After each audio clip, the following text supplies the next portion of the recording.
7:30, but we are taking a few moments to get the microphone set up so that we can be properly recorded.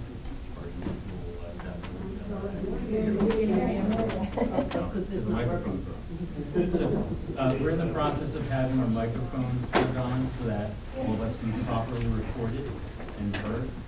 The usual staff member who does that is not with us this evening, so please bear with us.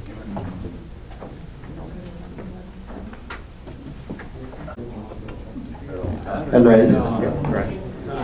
Everyone's mic is ready. Everyone want to do a microphone check just to make sure? Test. Phyllis, you want to try your microphone? Testing, testing. Can you hear us? Yeah. We heard you.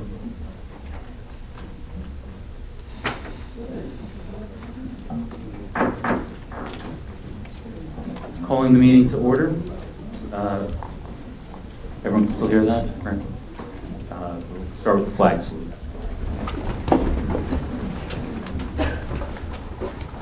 Allegiance to the flag of the United States of America and to the republic for which it stands, one nation, under God, indivisible, with liberty and justice for all.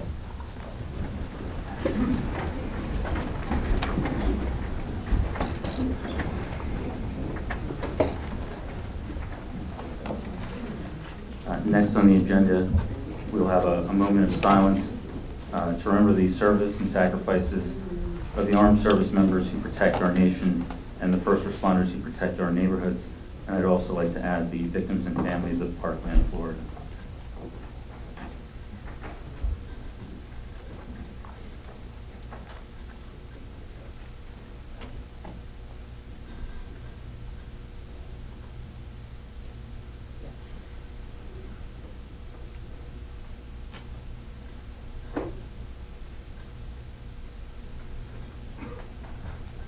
Thank you. Clerk, please call the roll. Councilmember Quinn. Here. Councilmember Friedlander. Here. Councilmember Cruzio. Here. Councilmember Palumbo. Here. Councilmember Smith. Here. Councilmember Sackett. Here. Councilmember Kelly. Here. Vice President Abrahamson. Here. President Jennings. Here. This meeting was advertised in the Daily Record, the official newspaper for the Township of Rockaway, on January 8, 2018. Notice was posted on the official bulletin board of Rockaway Township. Next on the agenda is a new item that we've added to the agendas moving forward. It is the designation of the Sergeant at Arms. I'm reading this section out of the code, which is also in the agenda, Township Code 2-5.15, decorum. While the council is in session, the members shall preserve order and decorum. The council president, at his or her discretion, shall direct the chief of police or such other person in the police department as he may designate to be the Sergeant of Arms at the council meeting. The Sergeant of Arms shall employ reasonable means to maintain the proper order and decorum consistent with acceptable standards. Do I see the chief here tonight? Yes, sir. I'm present. Chief, will this be you, or will you have a designee tonight? I will designate Officer Christopher Hamilton to be the Sergeant at Arms for this meeting tonight. Okay. With regard to the standards, Chief, these are the standards that I discussed with you prior to the previous meeting. The members of the audience are asked to keep their volume inaudible so that the government business here can be conducted. The Sergeant at Arms will be asked to ask those who in the audience who are loud to please reduce their volume so that it is inaudible. And if they persist, Sergeant at Arms will ask them to leave the council chamber. During the public input portions, we will have the officer here as each individual is called up to speak. Each individual has 5 minutes to speak according to our code. Once the 5 minutes expires, you will hear the buzzer go off. And when the buzzer goes off, you will also begin to hear the gavel. Right? At the gavel, the time is expired. the audience member who's speaking is asked to please relinquish the microphone so that the next person is able to speak. If that person does not relinquish the microphone, the Sergeant of Arms will be expected to assist in that, and perhaps also remove the speaker from the meeting if they refuse to.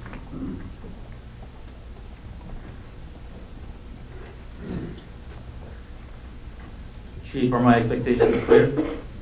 Right, sir. Thank you, Chief. Chief, I have a question. Mayor, you are out of order. Well, we have to be fair for Mayor, you need to be recognized. We are, Mr. President, can I be recognized? we are in the middle of our agenda, Mayor. Next on the agenda, we have approval of the minutes, January 2nd, 2018. Does anyone have any, would anyone like to move these minutes? I move. Would anyone like to second? So I have Abrahamson move, Smith second. Does anyone have any edits or adjustments to these minutes? Hearing none, seeing no one raise their hand. Clerk, please call the roll. Councilmember Quinn. Yes. Councilmember Freeland. Yes. Councilmember Cusio. Yes. Councilmember Palumbo. Yes. Councilmember Smith. Yes. Councilmember Sackett. Yes. Councilmember Kelly. Yes. Vice President Abrahamson. Yes. President Jenny. Yes. And for those who are in the audience, that was 9 yeses, 0 noes, 0 abstentions.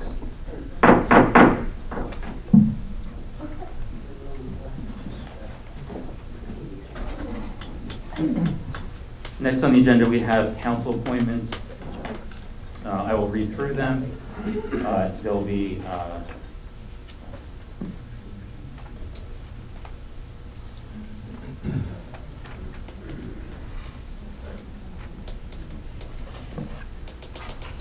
so I'll read through all of them, and then there will be one motion and one vote. As the members are voting, if they would like to, so the vote can be called as yes for all, no for all, or if you'd like to vote yes, no, or abstain on some, simply identify which ones you would like to do that with. So, Zoning Board of Adjustment member for a 4-year term, we have 2 appointments, James Sens and Matthew Yager. Zoning Board of Adjustment alternates, 2-year terms.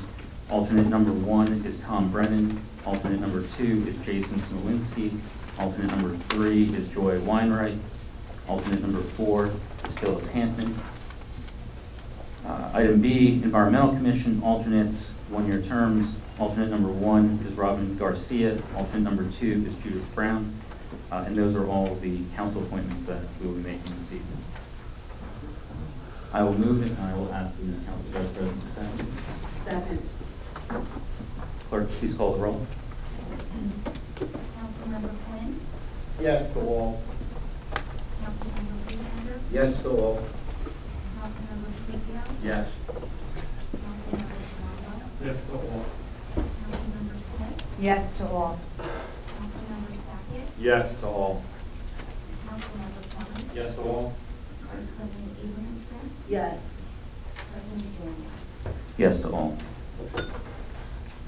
For the audience, that is 9 yes votes. Next on the agenda, we have council president appointments. We are making one appointment to the Technology Advisory Committee, and that is Mark Friggin. Next on the agenda, we have the mayor's submission to the council of the recommended 2018 budget. So this is the date where by statute, the mayor, having the administration completed their work in assembling the budget, provides the council with the budget. And so this is the budget that we have all received in our dais. Everyone here has gotten one of these, right? No one's missing one? So from this point forward, the budget becomes the council's budget to work on. But before we do that, next on the agenda, we have a presentation. presentation is the administration's explanation of the recommended 2018 budget submitted to the council by the mayor. Mayor, who would you like to have lead the explanation on your behalf? Business Administrator, and Okay. yeah, I'm going to make a statement before. Just a quick one. With regards to the budget, Mayor? Yes, of course. Okay. All right, I'm proud to deliver the draft 2018 budget to the Township Council. Staff has worked hard to assist me in preparation of this year's budget. I'd like to mention some things. The budget has been prepared and delivered to the Township Council as required. The budget continues to deliver all the great municipal services throughout the year that residents deserve and expect. The total appropriations for spending is $265,071 less than last year's. And the budget also includes a 0% no increase in the municipal tax levy. The 2018 budget is not my budget, it's not the council's budget, but it's Rockaway Township's budget. I look forward to working with the council in the review of this budget through the introduction and adoption. I hand it over to Ray Serenelli, our auditor, to give a short presentation. And good luck, council. Thank you. You do. Thank you, Mr. Mayor. As Mr. Serenelli is walking up here, just a few more comments. So I've been sitting here for the past 4.5 years, and this budget meeting typically happens in March, about a month after the council members had received this budget document. This governing body would have a presentation, would meet and discuss in one meeting, and following that would be the end of the discussions. The governing body would then adopt the budget with very little changes from what was presented. This year is different. That meeting also, by the way, was generally called with about a week's notice. This meeting was scheduled in January. You heard me at the January reorg meeting announce that we would have this meeting. It was listed as a regular meeting. When we looked at the calendar for what the statutory date was for the mayor to present this budget to us. And also new for this year is that this is the start of the process for us, not the end. I've called 5 special meetings of this council over the next month for this council to review the budget. Each of those 5 meetings will be breaking up the budget by department. We'll be doing two departments per evening until we go through the entire budget.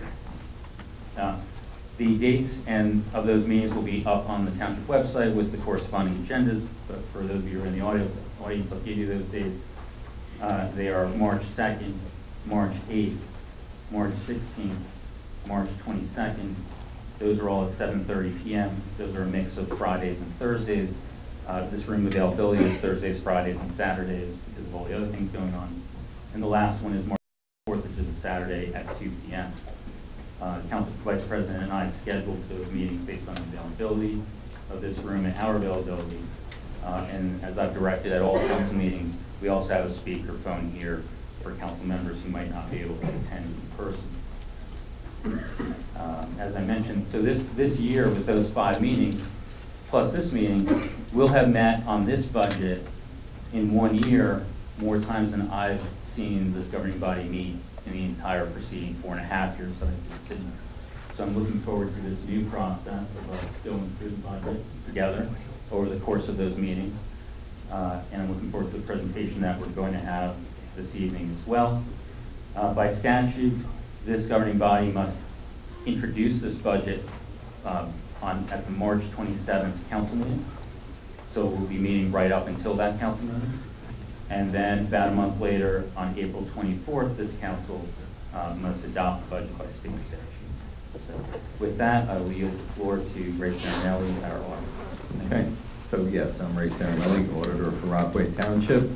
The normal process that Rockaway Township has followed as part of the budget process is for me to come in and give you a brief summary of the prior year's activity and where your fund balance for various funds ended up. So that sort of sets the stage and helps you plan for the 2018 budget, knowing where your results of operations were for 2017.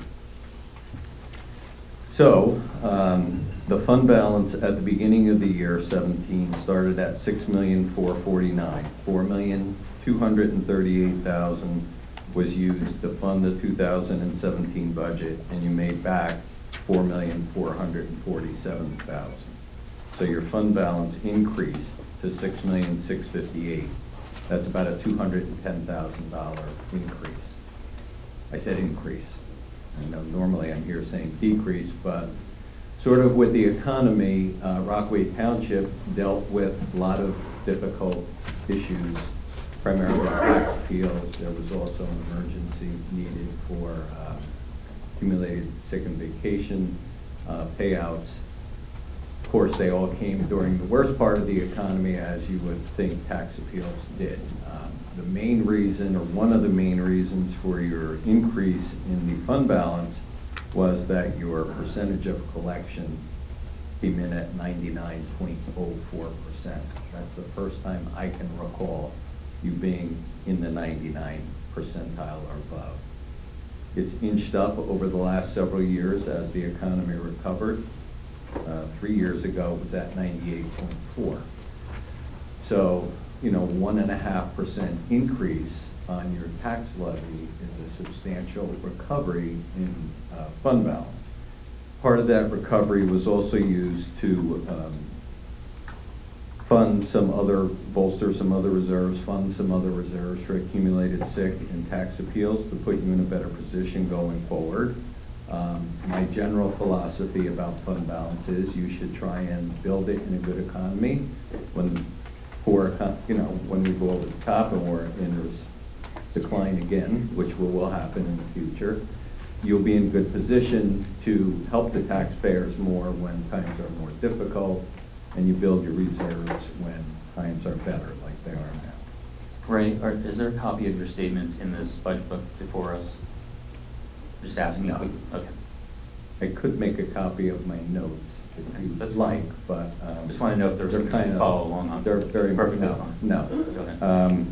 Some of this information is pretty still wet. And like all things, when things are going good, they continue to go good. Your interest on investments income was up $175,000 as interest rates recover. You have more cash flow because collections are up. That also helped bolster the current operating fund balance. I'll briefly touch on the utilities. The water utility fund balance started the year at $1,022,000 and ended the year at $1,398,000. So again, good news. It's up $376,000. You've got the appropriate rates. Fortunately, the users are using what they normally use, and you were able to regenerate an additional $376,000. The sewer district reserve also went from $579 to $802, which is an increase of $223,000. So all of your balances that you have an operating budget for are up. Again, it follows the economy. I will take just a brief moment to talk about fund balance momentum. Some of you have heard it before. Some of you are newer on the council. Some of you are back again on the council. So my theory of fund balance is that it has momentum, and when it's going up, it generally continues to go up until you take an action to have it stabilize or go down. And then it will continue to go down until you take another action for it to turn and go back up. You try and plan those, with the economy. So some towns would give back all of their fund balance, all of their additional fund balance. We have it, let's give it back. I think there's been good planning, and you've allowed it to creep up a bit. And I think that puts you in a good position for when the next downturn happens, and you'll be able to give a little bit back, and hopefully the cycle will continue from there. The things that we're not talking about, like we've talked about in the past, tax appeal refunds were minimal this year. That had been an ongoing problem for about 15 years, up until 4 or 5 years ago. The severance liability hit 5-6 years back, and it really wasn't all that long ago some of you will remember that Rockaway Township had to implement furloughs just to make it through the year. And now your budget is very stable. You had sufficient unexpended balances to regenerate fund balance that you brought forward. My best advice is to continue with the planning process. I know you're going to take a much harder look at the budget. I would like to come back at the end of that process and, have a discussion of what some of those impacts might be on the decisions. I don't want to and can't really get involved in the management decisions because they need to remain independent. I did just want to touch on the 2018 budget, and I don't want to step ahead of the presentation, but I did get an advanced look at it. And I know many council people often ask me what are my impressions. And I guess my most immediate impression would be that it is the year of the retirement and the replacement. When I sat with administration and went through the entire budget, I looked at the total and I said, how do you come in with a budget lower than the previous year? And I'm sure you'll get into all those details. The one most significant factor that I recognize that helped keep this budget at, or I guess it's a little bit below last year's budget, was the number of retirements and replacements. So, you're retiring out someone with many years of experience being replaced with an entry-level person. And I'm not sure the number, and I won't jump ahead, but I think you'll probably hear that in the presentation. I looked at the revenues that were being projected to be used. I looked at the fund balance that was projected to be used. I looked at the debt service plan, and I looked at the capital plan and the level of funding. It all looks like a accurate and sufficient plan right now, the way the budget's prepared, to keep your fund balances relatively stable, barring any unforeseen circumstance. So it appears as if all those amounts included in the budget, not the operating expenses, that's for you and you to decide, but those other items of debt service, capital, reserve fund, collected taxes, and revenue that I would be interested all look to be reasonably budgeted, so that you should be, barring anything unforeseen, in a reasonably good position or a similar position to where you are at the end of this, 17th, at the end of this year. Any questions? It's a lot. Ray, we get an annual audit from your company, Right. correct? When would we expect to receive that this year? I think we're scheduled in April. Usually, no? Right? Pretty sure. April. So I'm guessing it probably would be here early May, early to mid-May. Statutorily, it needs to be here by June 30th, but we're usually pretty far ahead of that schedule.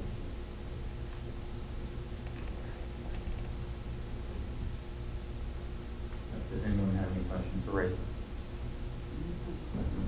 Fantastic job, Mr. Senator. All right, thank you. Thank you. Very good. Mayor, will the administrator be giving the presentation before us? And Mayor, are there copies of the presentation for us to have in hand? No. Can copies be provided to the council following? Yes, Council President. I'll also post the entire presentation on the website. Great, thank you.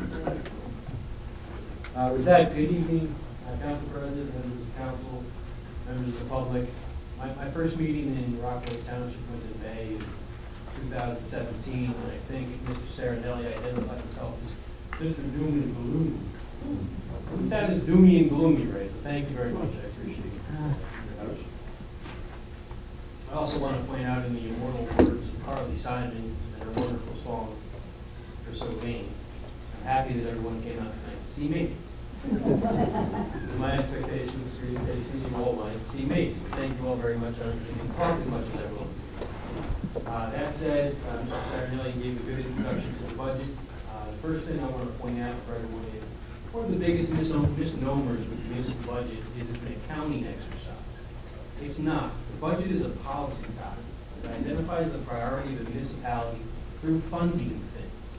So the process is not one that started last week, last month, or even late last year, but it actually started 7 months ago, even earlier for Lisa Plummer and the CFO. The process begins with the CFO working basically every month except for one on the budget. The department heads, division heads, and staff initiate their process in October. In November, consistent with the optional use of charter law, there are public meetings with the administration and the various departments to go over their budget submissions. And then we have today where the budget is transmitted to the council. So I'd like to start off by thanking the staff in Rockaway, because without them doing all of their diligence and without them doing all her tremendous yeoman's work, we wouldn't be able to get here we are today. Because there's a lot of aspects of the municipal budget in Rockaway Township, a lot of programs, and a lot of services that are included in it. As the council president pointed out, March 16th deadline of the first meeting thereafter is when the budget is anticipated to be produced, and the adoption is the April 20th date for the first meeting thereafter. First thing I want to point out is the tax levy. This is what you pay in taxes. The chart, the letters, and the numbers may be a little harder to read, but that represents, in essence, your tax dollar. The purple portion is the municipal tax, which in the 2017 levy, we represent 2017 for this graphic because all the taxing districts haven't finalized their levies yet. So for the benefit of illustration, that's what's being used. The municipal tax levy, as the mayor pointed out, is flat in the draft budget as prepared at $29,791,671. That represents approximately 28 cents of your tax dollar. The balance of your tax dollar goes to the other entities, which include the regional school district, the local school district, county tax, library, open space. Laws affecting the municipal budget. Believe it or not, the first law on how much you could increase taxes was put in place in 1977. We didn't talk about it much in 1977, but it was in existence. Now there are a couple of different laws. One is the appropriations cap, which sets the maximum amount that the municipality can raise the appropriations for how much we're planning to spend. Again, as the mayor pointed out, the budget is currently drafted, includes a reduction. And then the next is the levy cap, which is how much money you can raise. Some people assume they have to be together, but if your revenues are falling out, you might have to raise your levy greater to match the appropriations that haven't changed. But again, in this year's budget, the property tax levy is proposed as flat from last year. So we are in compliance with the levy tax. Another big piece of legislation that was widely discussed was Chapter 78. Chapter 78 was a law signed by Governor Christie several years ago that requires employees to pay a portion of their health care costs to the municipality. It was phased in over 4 years or over 4 tiers. Some groups took longer to pay to get to 4 tier because it initiated at the conclusion of the prior collective negotiated contract. So this year is the first year that all collective bargaining groups will be at tier 4, and the anticipated revenue from the Chapter 78 contribution is $829,665.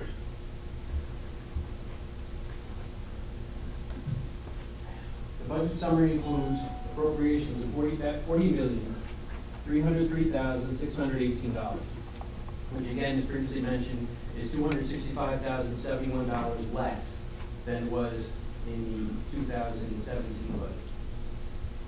1 tax point, or 1%, or 1 cent of the tax rate equals $395,663. My understanding of the past presentations and discussion on the budget, and my predecessor, Mr. Pop, who was a bigger fan of graphs than I am, though I've tried to mirror his presentation at least for year 1.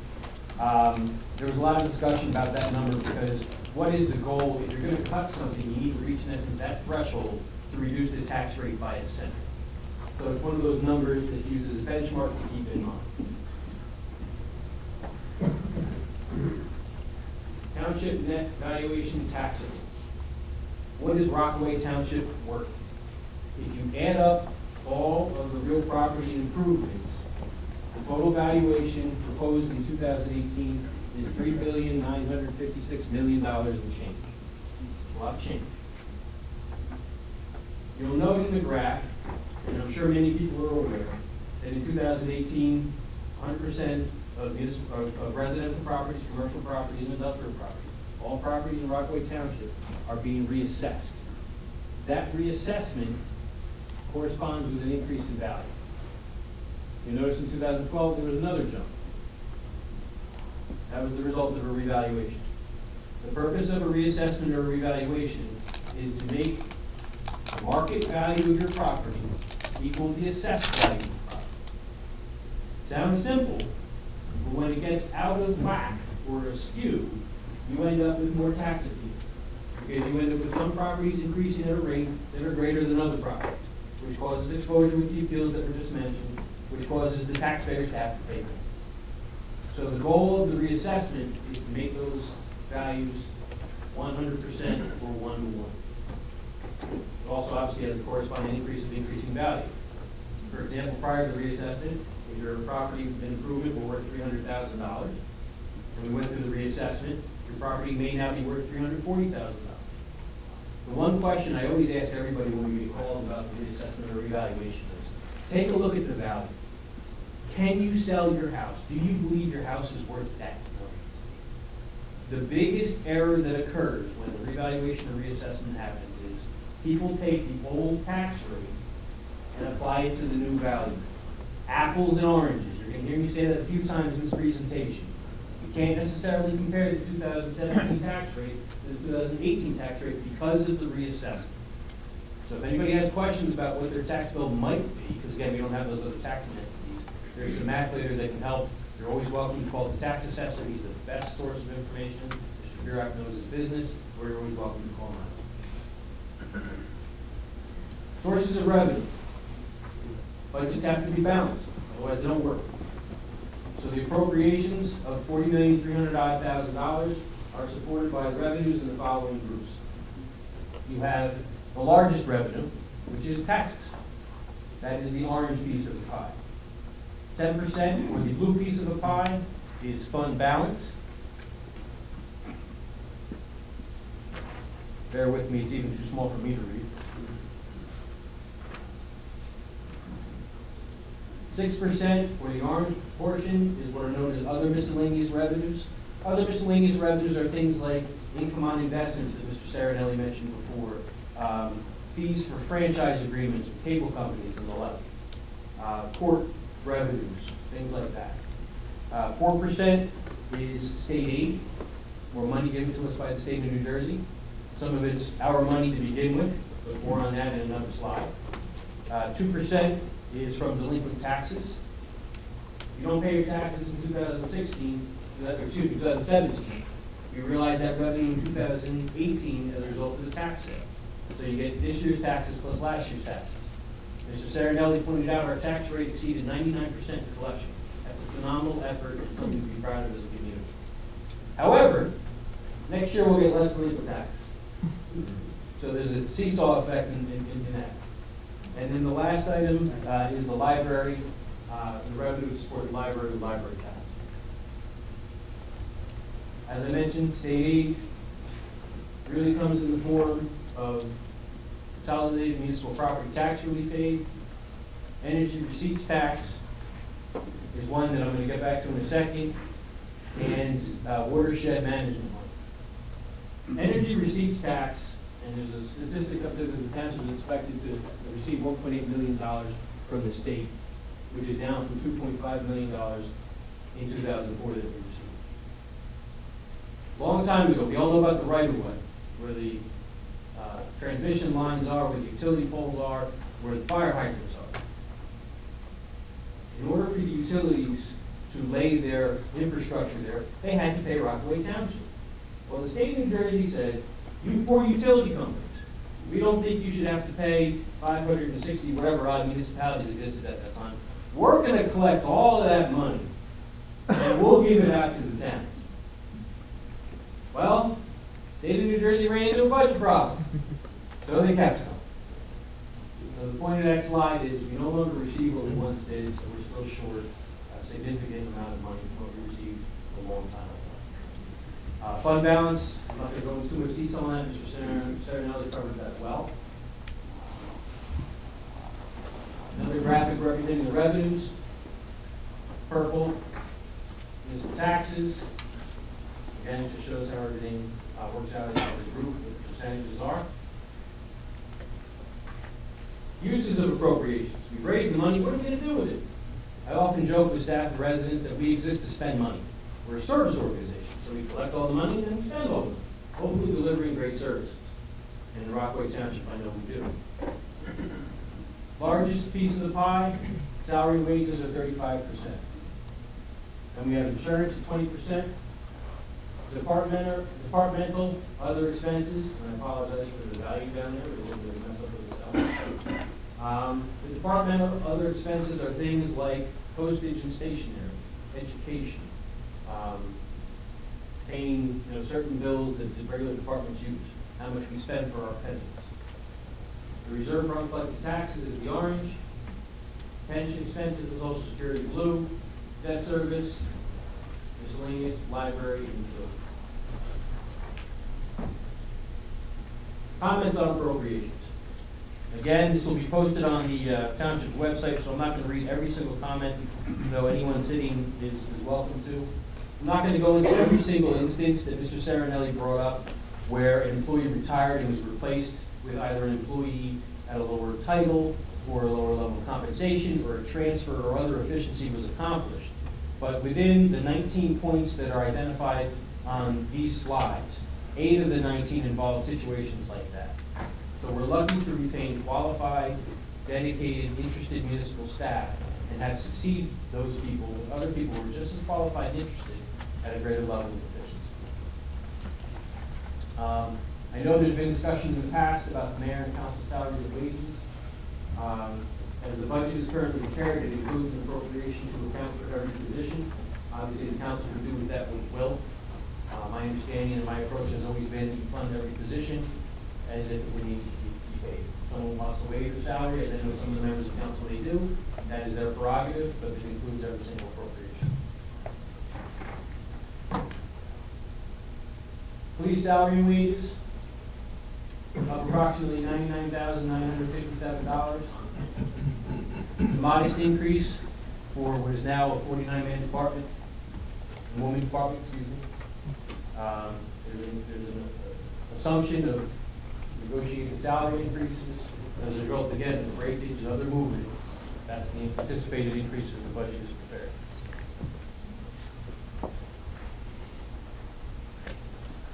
Parks and Recreation salaries and wages.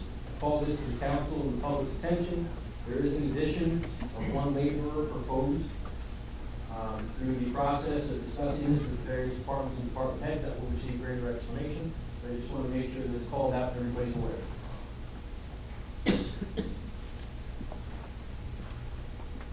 Group health insurance, down $200,900. New Jersey State Health Benefits, to which the Township of Rockaway is a member, did not have an increase in 2018. Sometimes they do. Sometimes in the past it was double digits. This year there was not an increase. In addition, as I referenced before, all collective negotiating groups and employees who receive benefits are now at the tier 4 or maximum amount of contribution.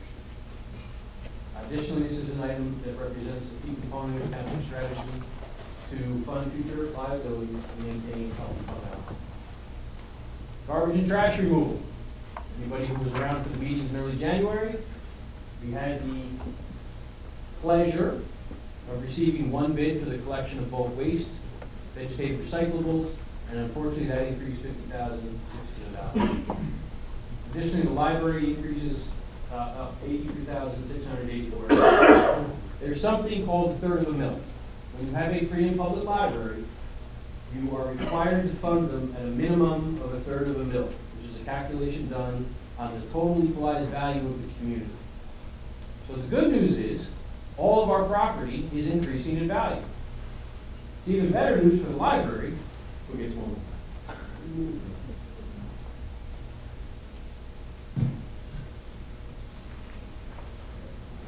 Accumulated vacation and salary adjustments, as Mr. Serinelli pointed out, it's the year of retirement. We all read the papers we all see that some towns are bonding to pay for the accumulated absences contractually owed to employees. The philosophy of the past mayors and councils has been to save for this and try to fund it over time rather than borrow money, pay interest on the money that's borrowed to pay for the absences. In addition, a strategy of the township has been to negotiate the ability for people to receive payouts upon retirement in lump sums and large sums out of contracts, and has successfully been done for all collective negotiations. Capital Improvement Fund, last year was the first time, to my understanding, this is record. The township appropriated $450,000 in cash to pave and improve municipal streets. Again, anytime, I'm sure we all would agree, anytime you can walk into a store and pay cash for something, it's better to put a credit card down, because then you're going to pay interest on top of the cash and the value of the improvement. So that's an additional strategy that's been continued forward. Debt service, again, for anyone who's participating or watching the meetings in the past, we experienced a bond sale. The way municipalities issue debt is we issue short-term notes, which you can sell each year to fund the debt. When you permanently finance the debt, you go to a bond sale. Bond sales can have impact on the municipality's structure of their debt service payments. The goal of the strategy is not to have this. This is evidenced by the 2018 draft budget, which has a $2,000 decrease in debt service. Deferred charges, also good news. Mr. Cernelli talked about the bond that had to be taken out to deal with the tax bill at the mall. Last year was the last year that had to be satisfied in the amount of $450,000. The bottom line, as has been noted, appropriations are down. Miscellaneous revenues are slightly down. Anticipated fund balance is up a smidgen. Net value taxable increases, but again, there's the impact of the reassessment. So it's not necessarily an apples to apples comparison. Similarly, the tax rate is significantly decreased, but that corresponds to the increase in your property value because it's market value to assessed value.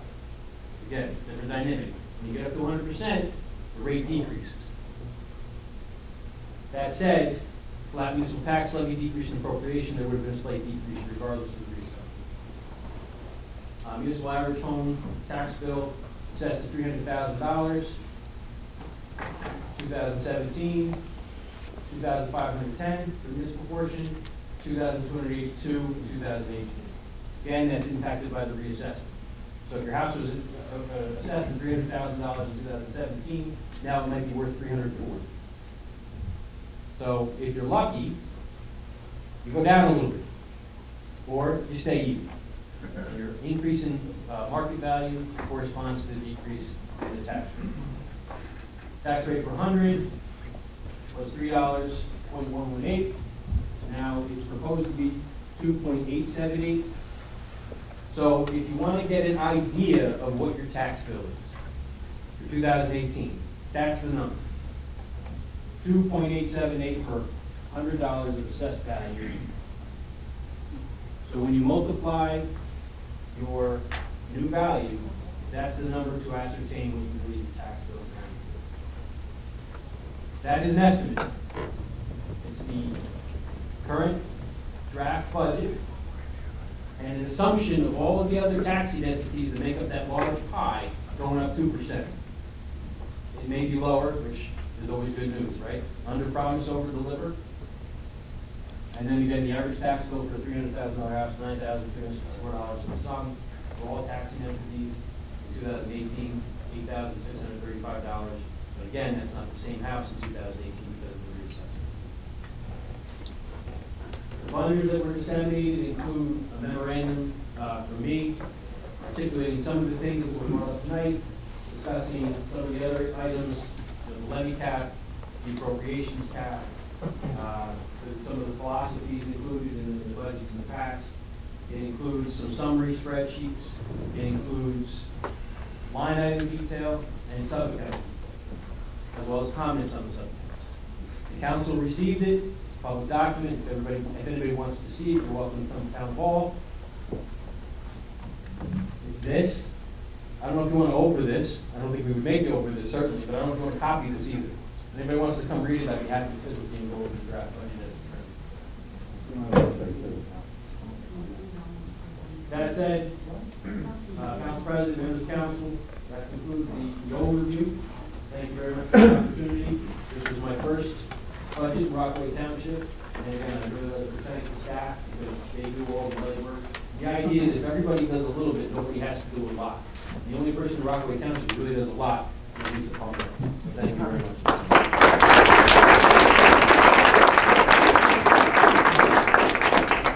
Thank you for that very informative presentation to us.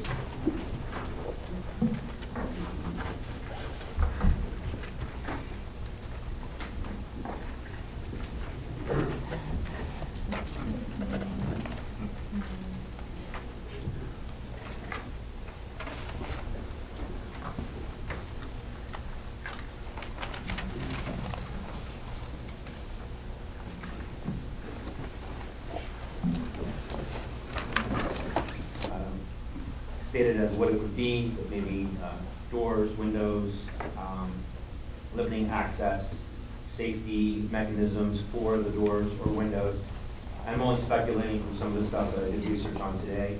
I did talk to the business administrator, Ms. Palmieri, in the school district.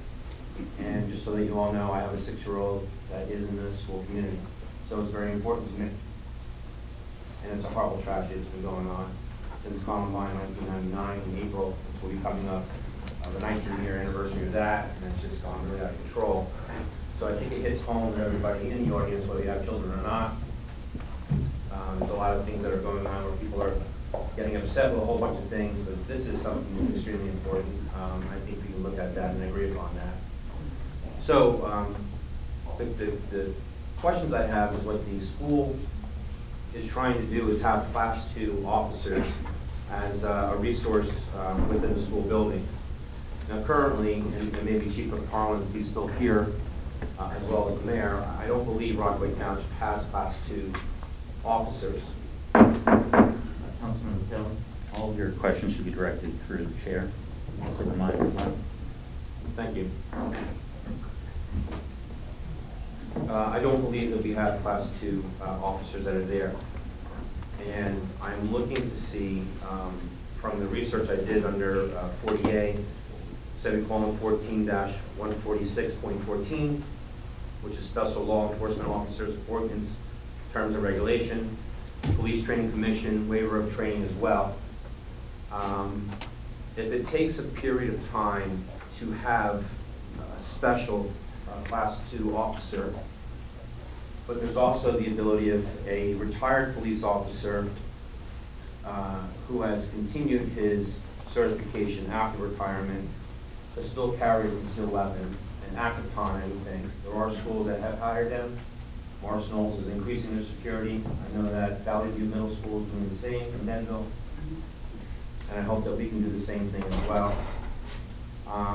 But even regardless of a shared service, if there's a possibility that we can look into getting retired police officers now that have that ability to carry those weapons and carry out the function of security, not just in one particular school, but all the schools that we have in Rockaway. I think it would be an important thing to do and look into, because it can happen anyway.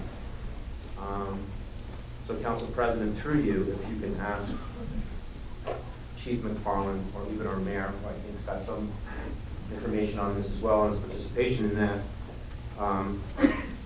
what is the time frame of the training to make one a Class 2 in order to do this? And secondly, is there a reduced time frame to get an individual in the schools if there are a retired police officer that has kept up their certification to carry and perform those security duties? So rather than taking so long for training, is there something that we can implement now to potentially cover the time frame to get a special or a Class 2? And then I might have one following question after that. So that would be the question to two questions. Mayor, did you hear the question? Yes. Are you able to answer? Yes. Please. I believe a couple of years back, the Board of Ed did hire retired police officers. I believe they had 14 or 16 retired officers there working at each school. And I think because of budget constraints and all the kids, they cut that out of the budget. As far as hiring class 2s, there's contractual issues on that. We've tried in the past, and you can't really, we have to negotiate it. So one of the contract negotiations, we can bring it up and see what happens there. But as far as what you said, I definitely agree with you on, we have so many retired officers in this town that can come up and, volunteer some time. Not even get paid, just to volunteer, There's a ton of people, and, it's just like you get 2 officers per school 4 hours a day that might do it just until we get an alternative of how to address the issue. But yes, we have to do something because this is getting out of hand. And the follow-up, Mayor, with regard to that memo, do you have a copy of this memo? What memo? The memo that Mr. Kelly, Councilman Kelly is referring to? Does anyone in the administration have a copy of it? Oh, from McMahon? may I explain the memo again? Sure. I thought, I'm sorry, Mr. Mayor, I thought that you had it. Yep. Only because they referenced the township. It's a memo that was dated yesterday, actually, that can come out from the superintendent, and it just goes into about a potential investigatory process to get into a shared service with Rockaway Township because of the parkland issue that happened in Florida on the 14th. And the administrator, in all fairness to the mayor, she really didn't know how much the elected officials knew, including the mayor, about what was going on since it just recently had come up. So you're referring to the school board administrator? Correct, which is on their website, I believe. I know that it's on Facebook. I have a Facebook page. You can see it on there as well. And print it. And I also have it on my person that I could easily ask the clerk to make copies and give it to anybody that wishes to review it currently now. But if I could follow up on what the mayor had said, if I may. I'll let you continue in a moment. I just have a couple questions. So does the administration have a copy of this memo? Because it does refer to the Township of Rockaway. I'm looking at it now. I don't see it in my... You're not familiar with this memo? Not yet. Okay. I wasn't either. It could go through. Yeah, I mean, this is news to me, which is why I'm asking. Do you have copies of it? Man, see them? I was going to bring it up. Councilmember Kelly, do you want to continue with your I question? do, and just to follow up with the mayor's comments on that, the one thing that people have to understand is that if we do some of this, when we go into the class 2 special officers, and then we talk about contractual issues, the one key thing about hiring a retired police officer who is certified to carry out those duties, like Charlie Murata from the sheriff's department, they did and had removed because of budgetary issues, they are a zero cost as far as pension and benefit payments, because they're already receiving that now. So they would be in an hourly rate, and we would get the best bang of the buck to do that because of that issue. If we were to hire class 2, the general salaries that they have that are on the research that I looked at was between $48,000 and $90,000, and then whatever benefits we would give them, pension as well as health care, you can tack on an extra $20,000 to $35,000 depending on the plan they get. So I'm just looking to see if there's a remedy we can do now with getting retired police officers while we do an exploratory. They create a committee finding out if we can in fact in contractual issues with class 2.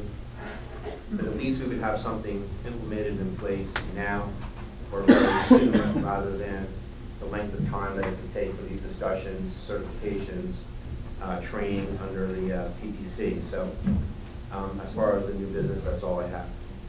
Thank you. Thank you. Is there any other new business?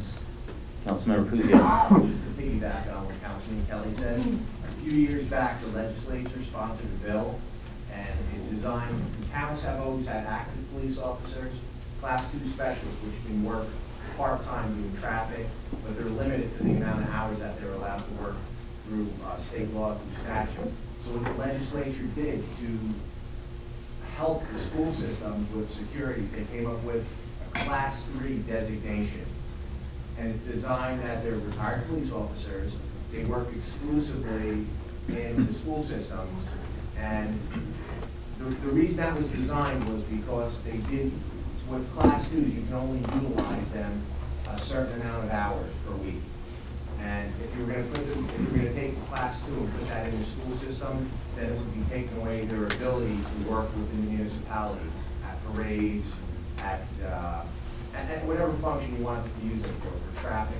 So the legislature sponsored the bill. Actually, Tony Bucco was in our district at the time, I think, or Senator Panaccio. One of them sponsored the bill, and they designated a class 3 special ed designed just for school systems. It was Bucco. It was Bucco. Yeah. Just for school systems. Time, please. Just for school systems to address security issues or whatnot.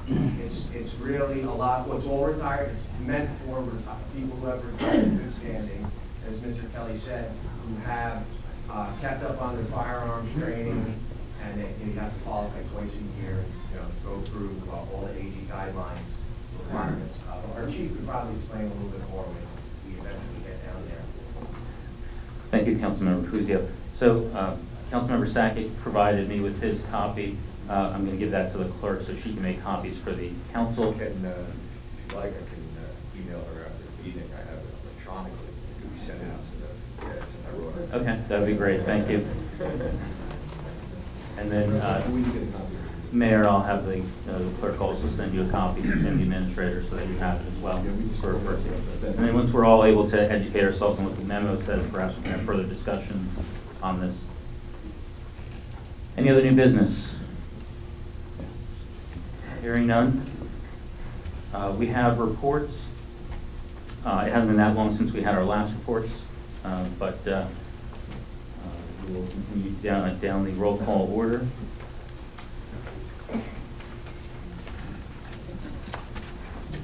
Starting with Councilmember Quinn. Yes. I attended the school board meeting last night with Councilor Mike, and Copeland Middle School gave out awards to their newly formed track team, and it was great to see because, believe it or not, it's an equal number of boys and girls running track. And they did very well. Usually, if you look at track teams, and I've done this in high school and everything else, that the program is heavily weighted towards girls running track, not boys. But this was equal, and it was great to see, and these kids started this program this year at Copeland, and hopefully they continue through all the way to high school. It's a great feeder program for our track team. Also, right now, sign-ups for Safety Town, which is being done through the schools, and that is in July. It's free. It's great for kids, and kindergarten sign-ups are starting right now. So, I have grandkids, so, yes. Is Safety Town in one school only? It's DVO still. Okay. No problem. One more question. Do you know the ages that are appropriate for that? Usually it's Pre-K? pre-K and kindergarten. Okay. Depends on the breaks in the grade age. Yeah. Thank you. Thank you, Councilmember Quinn. Next, we have Councilmember Friedlander. Okay, no committee reports, but I just want to thank Bob Sheehan from the Water Department. I had 2 issues, one in Green Pond Village that was taken care of, and just an issue on Lake Shore with some burns from the plow. Thank you, Councilmember Friedlander. Councilmember Kuzia. No report. Thank you, Councilmember Kuzia. Councilmember Palumbo. No report. Thank you, Councilmember Palumbo. Councilmember Smith. I just want to thank the road department. I see you out there filling the potholes. Thank you. Thank you, Councilmember Smith. Councilmember Sackett. Just a couple of things. Just a reminder, this Monday, come grab some takeout for a great cause and support Laundry Love of Rockaway. On Monday, February 26th from 4 to 7 at Wendy's in Randolph. 15% of all sales during this event will be donated to Laundry of Love. I'm looking forward to going through this budget and exploring different ways to help save our hard-working taxpayers some money. And also want to make mention, I've begun preliminary talks with Councilman Puccio about bringing back Rockaway Day, and I look forward to making it a reality with him. Thank you, Councilmember Sackett. Councilmember Kelly. First, I want to thank the mayor, the CFO, our administrator, as well as our auditor, Mr. Sarinelli, for the presentation he put on. Look forward to going through the budget and seeing what we can do to make it even better for the taxpayers. Also wanted to reach out to the Hibernia Fire Department. They had 2 calls in 2 days at the Rockaway Library. I think the false alarms they had, where they addressed some calls that were in there. And they were there instantly and took care of whatever issue that was there. I'd like to thank all the snowplow employees that went out there and took care of that. Supposed to be a small amount of snow that fell and ended up being almost 10 inches. And again, you know when you're in a different town because of the difference of how the roads are. And Rockaway is usually blacktop, and other towns are something different with that. So I wanted to thank them. And the water department also taking care of an additional water main issue and completing the paving that they had over on Mount Hope Avenue from one of the larger 12-inch main issues that was about a 14-foot main that was fractured, and they took care of that and did it remotely fast throughout the night. One thing that I didn't comment on in the last report that we had, the last council meeting, was that weeks prior, I had attended the council meeting at Rockaway Borough.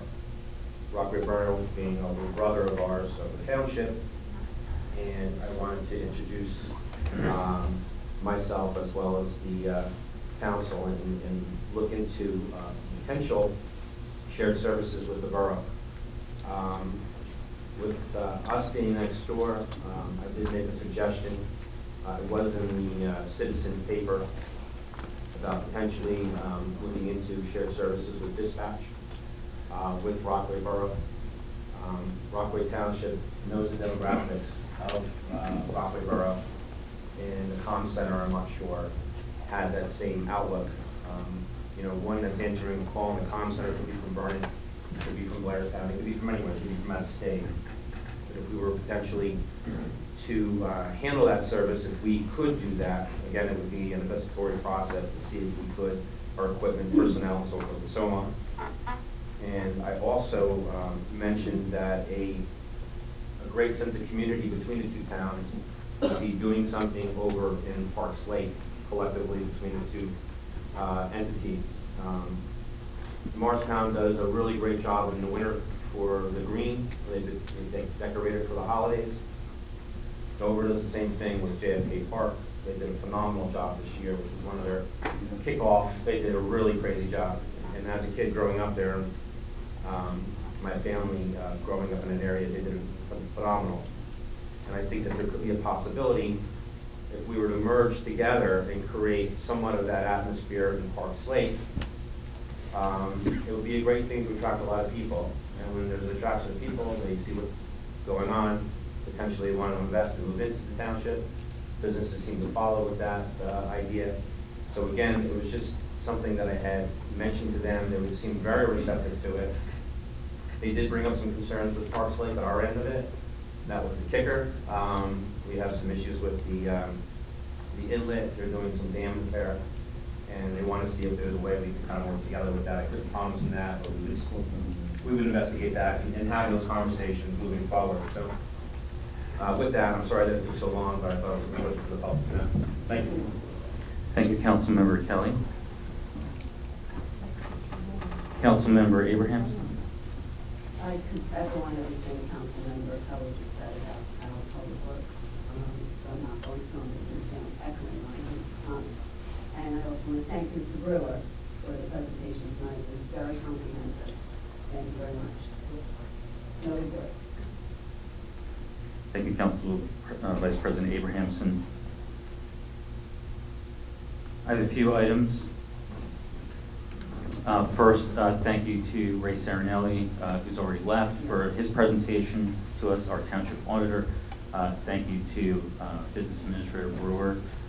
If Mr. Pop was here today, I'm sure he would be proud of the succession that's taken place and the excellent presentation that you gave to us, so thank you for that.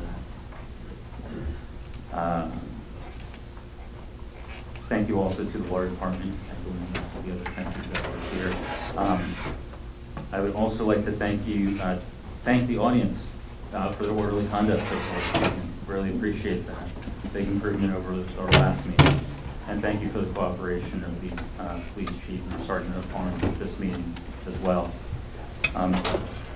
Echoing or commenting on Councilmember Kelly's visit to our neighbors in Rockaway Borough.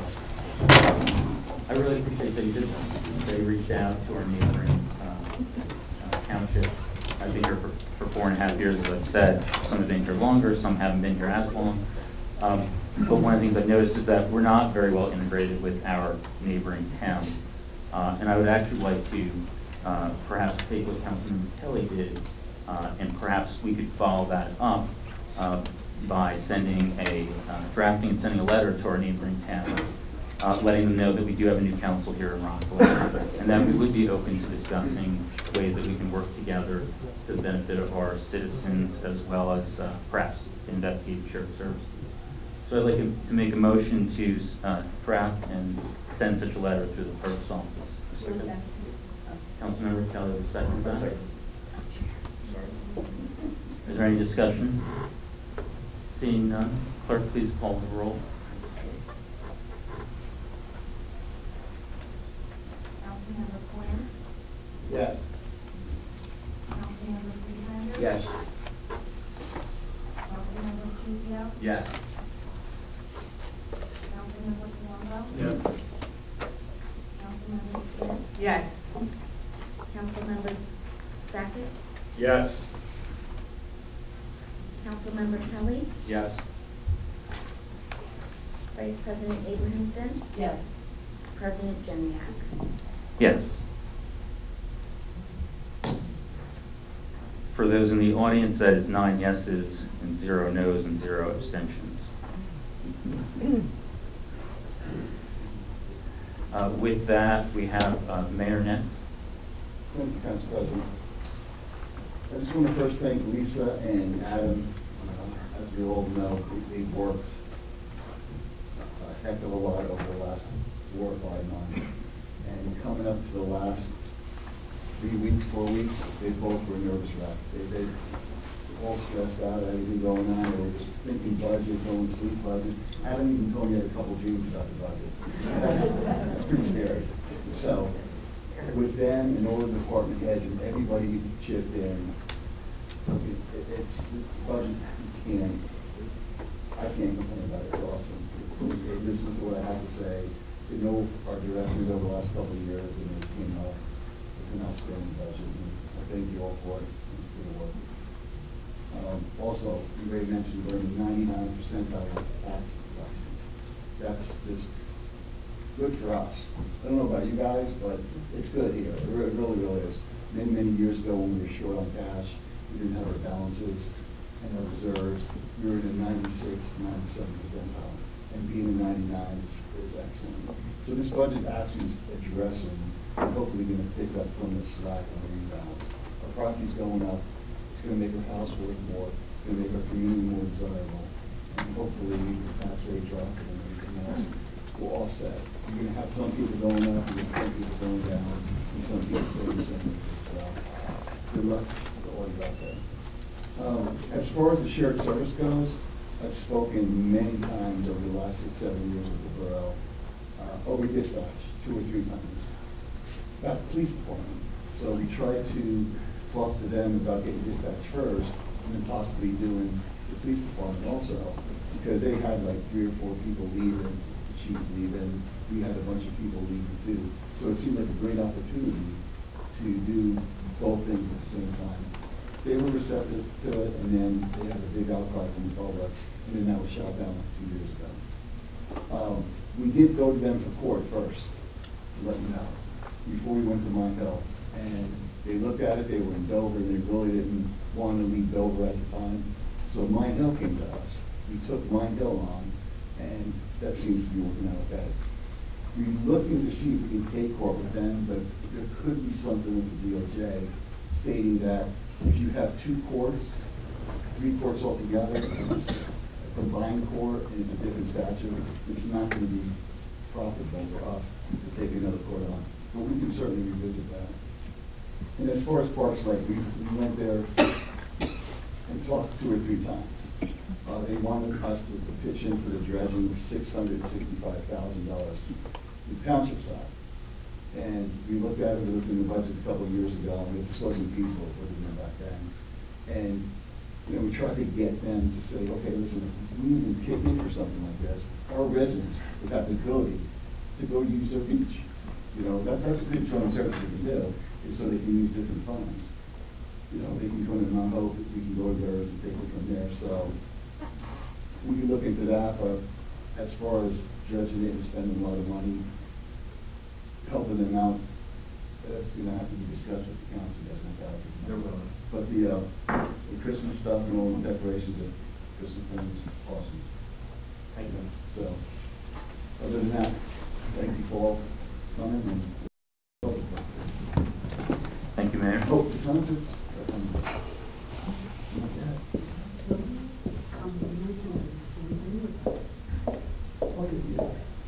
Mrs. Sweet wanted me to bring up that we have the concerts every year. They're what, 15, 16? I'm not 25 years. She's on it for 25 years. How many concerts you do? This year is 9 concerts completed. So we have 9 concerts at the gazebo, and that's a shared effort with the borough. The Parks Lake Gazebo. Okay, great. Thank you. Thank you, Mayor. Next, we have Township Attorney. Council President, just a brief concern I want to share with the council concerning the item on the agenda about designation of the Sergeant at Arms.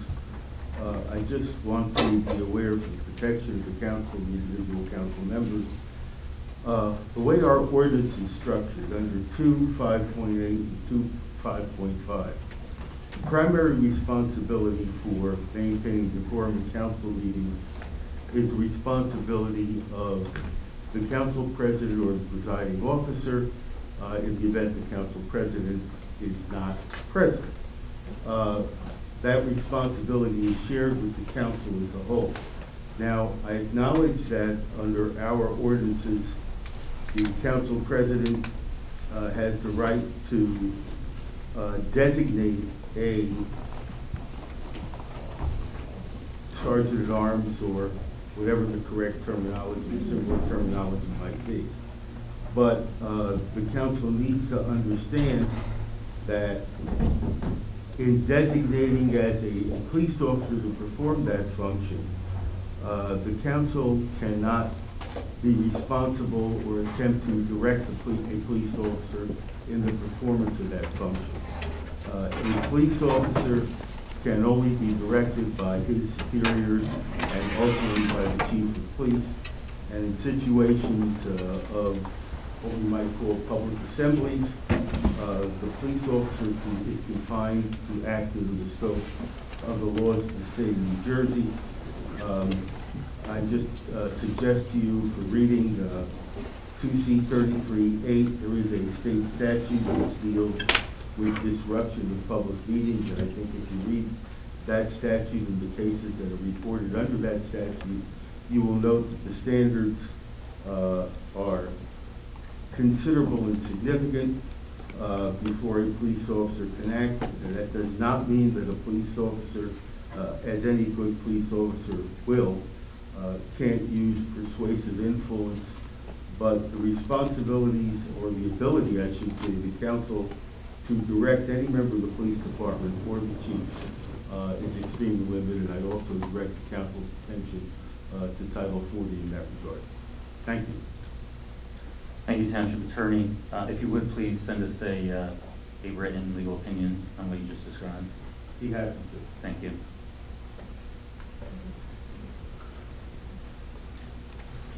Business Administrator Brewer, you're up again. Nothing further for open session, but thank you for the opportunity. And thank you again for your presentation. Department heads, we'll start with our Assistant Business Administrator, Pat Seeger, and then continue all the way down, please. No report, sir. Thank you. No report, just looking forward to working with everyone on the budget this year. Thank you, Lisa, and thank you for all of your work on the budget. No report tonight. Thank you. Just a couple things, Mr. President.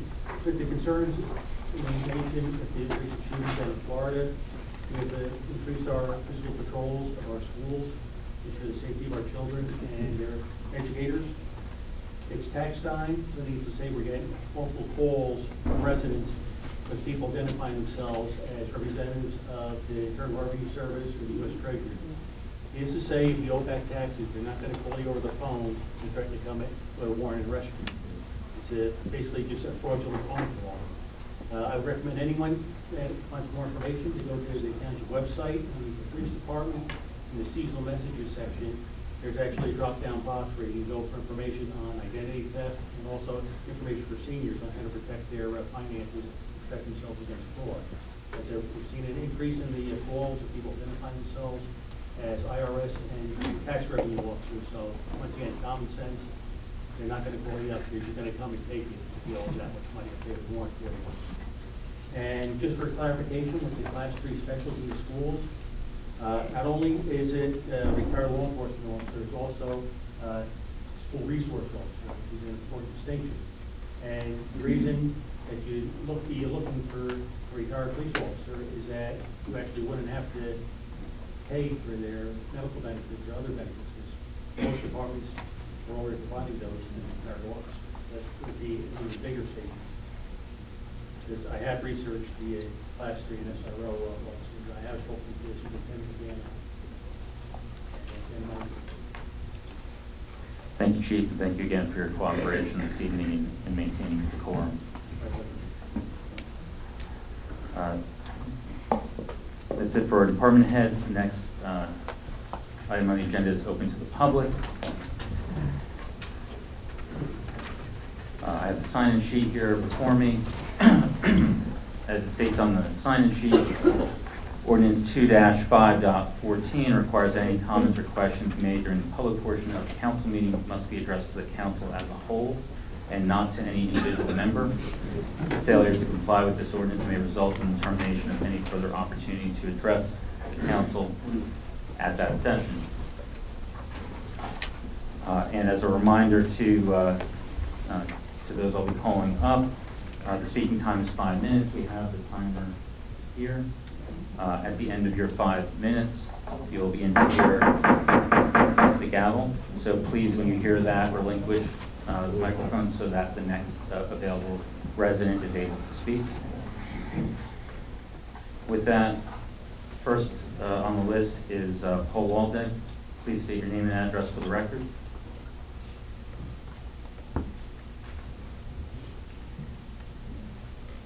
Paul Waldeck, Highview Terrace, Dover, New Jersey. Everything I'm seeing on the Facebook and what I'm reading as releases from here leaves a lot to be desired.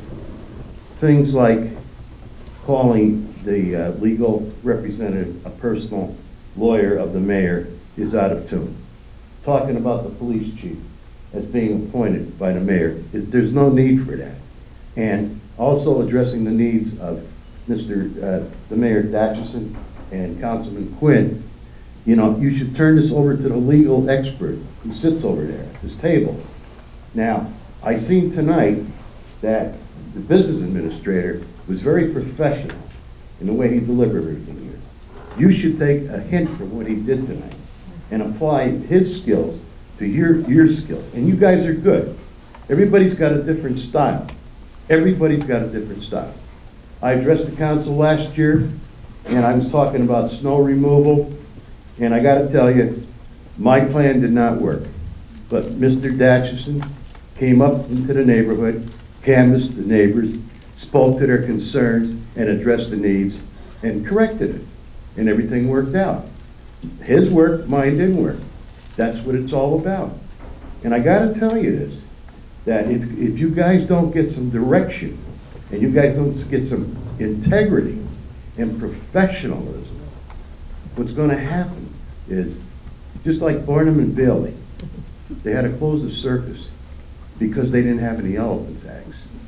You are the elephant acts. You as Republicans are the elephant acts. And if you continue the same way it's going, and I hope it doesn't, you're also gonna be the clowns. The circus will be here. Thank you for your comments. Order. Order. Next on the list is Dave Press. Please state your name and address for the record. Dave Press, 71 Oakland Avenue. About the Sergeant at Arms joke, you want police protection in the council chambers because you're worried about, excuse me, you're worried about the growing crowds that have been attending council meetings. Protection you deem necessary because of the behavior of the crowds that are comprised of citizens of Rockaway Township, crowds that your actions and your behavior are stirring up. Yes, the crowds of which you are so afraid are the direct byproduct of your actions and your behavior. A great man, Harry S. Truman, said, if you can't stand the heat, get out of the kitchen. You might want to give a great deal of thought to these words. Thank you. Thank you for your comments. Order. Order.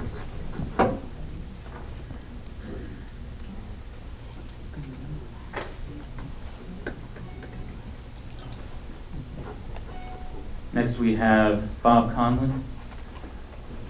Please state your name and address for the record. Okay. Next on the list we have Amber McCormick. Please state your name and address for the record.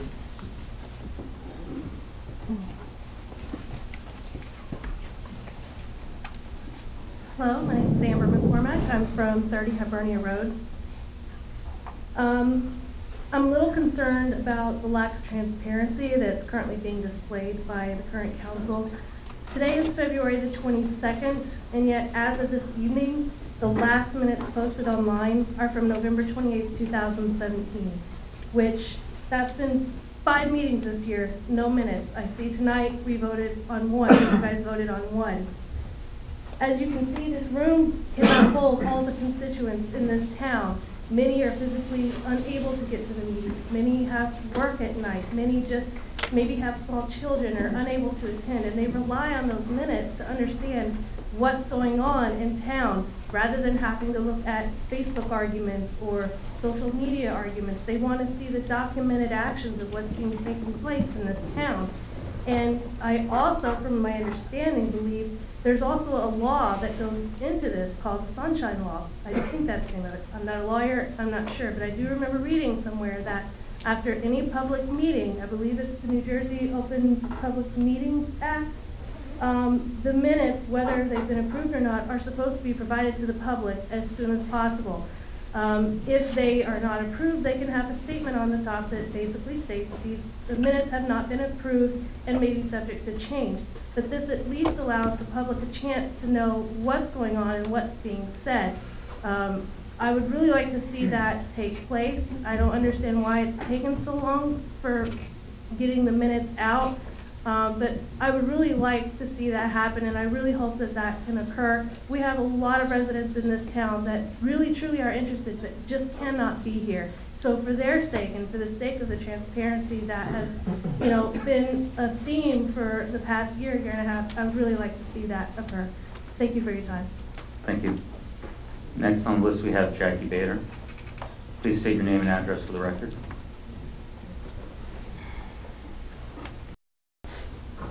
Jacqueline Bader, 129 Richard Mine Road, Dover, Rockaway Township.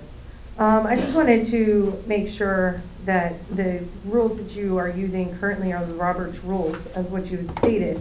And as per number 7, when you announce the result of the vote, you are supposed to say yeas and nays, but also make sure you state the motion is adopted or the motion is lost. That seems to be missing out of the final result of most of or all of these statements. So I would request that you follow the rule number 7 and say if a motion is adopted or lost. And I think that will help the public as well. Because some of the information in here explains the different majorities, which not everyone understands, and by looking it up, we would understand that. But without just hearing yeas and nays, it's not always clear. So adopted or lost would be greatly helpful. Also, I would really like to push forward yet again to follow the agenda. There was multiple things pushed tonight that were not stated in the agenda. And during informational portions of the meeting, I don't believe that a motion should be pushed through at that time. Not everyone had an understanding of what was said, and I believe personal information personally should not be posted on the web. Being workable Excel sheets, everything should just have a number. Not a person's name, not a person's information. That has a lot to do with personal information. It's personal. I think that in this day and age, with so many people going after people, I think it's a little inappropriate for everyone's information to be online. It makes a little bit too much. If someone wants to come here and look at that book, it's one thing. That means they get to go out of their way. And you can take note on who is actually looking at it. Having it online and public, it makes a big difference on someone getting a parking ticket and them going after that person because all they see is their last name. Yeah, it could take some work to look it up, but the point is it takes some work. This is blatantly stated out on the internet, and I feel like that is pretty detrimental to some of the police officers, especially to this town, because almost all of them live in town. So it makes a big problem if you're at a sporting event and hear that name or see that name. It's a little bit different when you just see the entire list of everyone online. So I personally think you should admit certain things online as opposed to the book in the office. And I do agree that we should have some specials within the schools. I think it would be a great opportunity for not only retired police officers, but to keep our children safe. But I would like to see the schools play a role in paying for it, not just the town. I think that has to be negotiated, plus contract negotiations. They would have to still fall under the police department and under the chief. They can't just be their own entity because they still have to follow some rules and call in and make sure they still follow things. But that's it. Thank you. Thank you for your comments. Next on the list, I apologize, it's not legible to me. It looks like the street address is 20 Lake Denmark.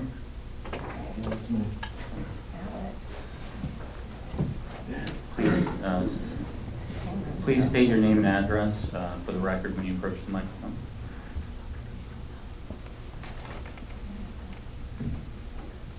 Alexander Grazioli, 20 Lake Denmark Road. I just want to basically say that the reputation of our town has always been a good one. I've lived here all my life, grew up here, school's been great. People want to move here, not so much anymore. I think our school system is failing. I think our town is kind of embarrassing the way you guys conduct yourselves, and I think it needs to change.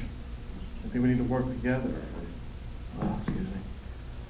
I got young kids in schools here, and school system is kind of rough. I've had dealings with Greg McCann, and kind of embarrassing. Not professional. I think it just needs to change. I think you guys gotta stop with your agendas and all the crap and kind of realize what's important. That's our kids. It's our community. It's not about just agendas and who wants to piss off everybody else and who wants to go after this guy for benefit. And it's just drama. You gotta stop. I think it just needs, like the other gentleman said, integrity, professionalism. I think that's huge. It isn't my job and what I do. And I think you guys need to take responsibility for this. Thank you. Thank you for your comments. Order. Next on the list is Lisa Salberg. Please state your name and address for the record.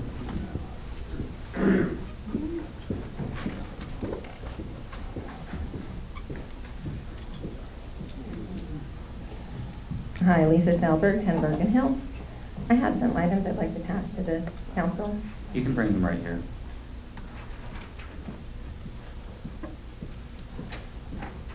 Thank you.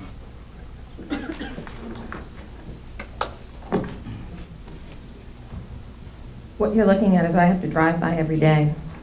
It's a residence owned by Tucker Kelly. You're worried about property values. You're worried about tax dollars. You're complaining about paying for benefits for people who've served our community for many, many years. But you're a town council member sitting up here voting, and you're putting him on the planning board, is in possession of a residence that is in disrepair and should be condemned. And I have to drive by it every day, as does everybody going to Green Pond Road. There are an inordinate amount of dead animals in front of this, mostly possums. They get hit because I think they're living in that house. So if you're going to come up here and talk about taking health insurance away from people for about, what, $4 to $5 per household, why don't you look at what's happening to some of the properties owned by your very own council members and the disrepair that they're in and what we have to look at every day. So you're hurting our property values by not taking care of your property. And it's disgusting. So we're hoping that you take care of it and actually maybe show a little bit of integrity. You're up here holding everybody up to a standard, but you have your own set of rules. Excuse me, the instructions that I gave earlier from the code were very clear that all questions and comments are to be directed to the council as a whole. You, the council. Not to any individual council members. And you failed to comply with this, so I'm going to be ending your time. Thank you. You, the council, is a global term. Your time is ended. Sergeant at Arms, please assist this resident in relinquishing the microphone.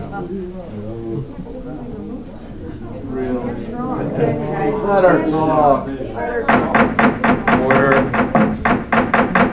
Define Sergeant at Arms, please remove this individual from the council room.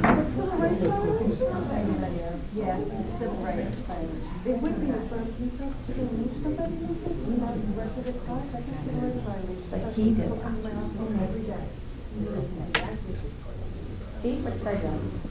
We will take a 5-minute recess. We're good.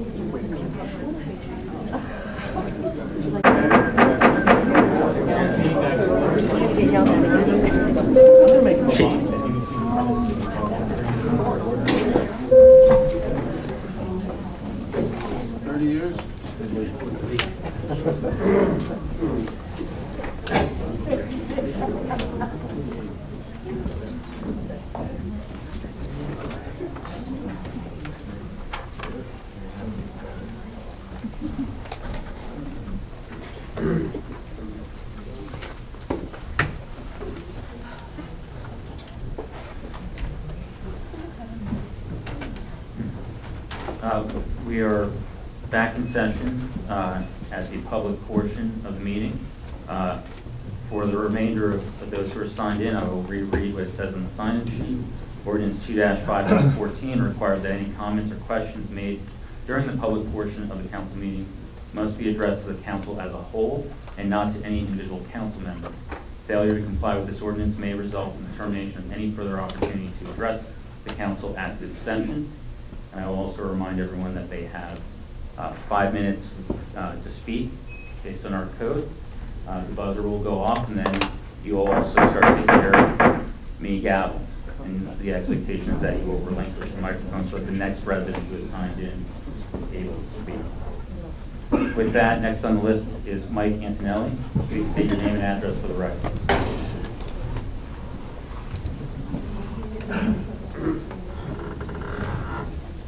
Mike Antonelli, 9 Timberbrook Road.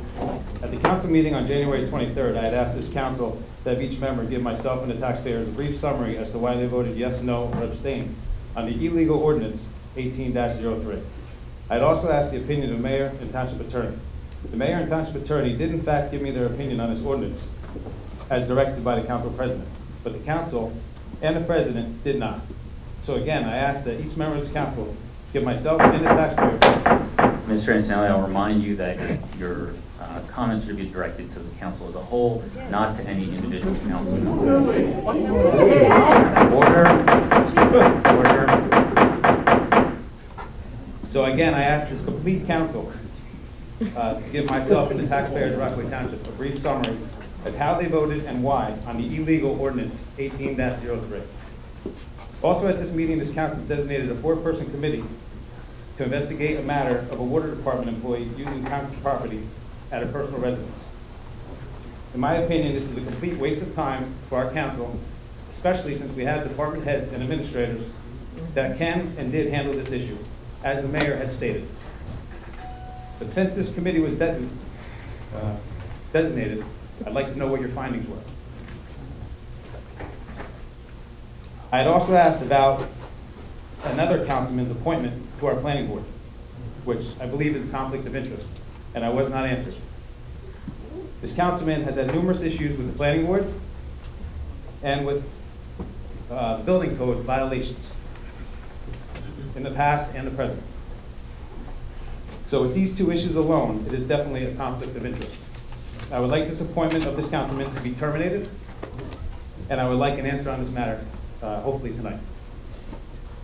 And lastly, we also have a councilman who is suing our town employees, past and present, over health care benefits. Same council member has been included on voting on these ordinances, which is a clear conflict of interest. This councilman should not be able to vote and should recuse himself from any ordinance, past or present, that pertains to health care issues, since there is an ongoing matter in our Superior Court, or the Superior Court of Passaic County. And I would like a response to that matter. And I believe also that this council in the past has asked council persons to recuse themselves for a lot lesser matters than something in a Superior Court matter. Also, at the beginning of this meeting, the mayor was going to ask the police chief a question, and I would like to know what that was. Thank you. Thank you for your comments. Order.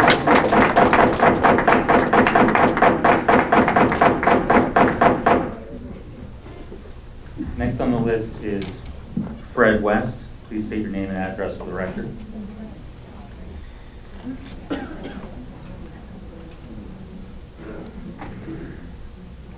Fred West, 3 Barry Drive, Rockaway, New Jersey. I watched last week on TV, thank you, Doug, for doing that videotape. It enlightened a lot of us taxpayers and longtime residents and new residents of Rockaway Township as to the workings of this council. I was appalled. Only a few members of this council had the guts to stand up and vote no for an ordinance that was clearly illegal by the group here. The people who also voted on the council to abstain is just as guilty as the people who voted for it, because you are agreeing in some fashion with illegalities that puts us all in jeopardy. It's unconscionable. We pay enough taxes, we work hard for our community, and we don't need extra expenses incurred by the council against the taxpayers. They spent all this time doing a budget, but then if you have millions of dollars in lawsuits, what good is that budget? All the good that the townspeople do in all different departments is for naught because of a few political vendettas that are going on up here. The council, in the past, has never been this divisive before. I've been around for over 35 years in this town, and I just wanted to relay that my feelings on it. Also, I noticed on the agenda tonight that you had 1 open session, whereas last agenda you had 2. Is that because the kitchen's too hot, or because you just want to curtail the public comment section? If you be consistent in what you do. If you have it in 1 session, have it for all sessions. This way it doesn't look like there's manipulation going on. The townspeople here deserve a government elected by the people, and you are elected by the people. If the government doesn't do what it's elected to do, then there are legal measurements that can be taken to make it right. It's happened before, and it will happen again. Do what's right for the town, do what's right for the community, and you do what's right for yourself. We're all here working together. What you've done is bring Democrats and Republicans together, what nobody else is able to do, based on your actions. You know, we have a cesspool in Washington. We don't need a cesspool here in Rockaway Township. Do the right thing. Thank you. Thank you for your comments.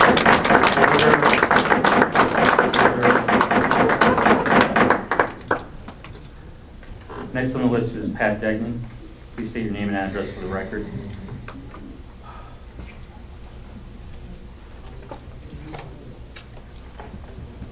Pat Degnan, 88 Valley View Drive. I totally disagree with posting on the website any unredacted names of employees or personnel that work for us.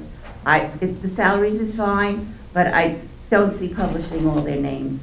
The other thing is, if we decide, and we can work it out, that we can protect the children in the schools, please, whatever you do, don't have the policeman volunteer.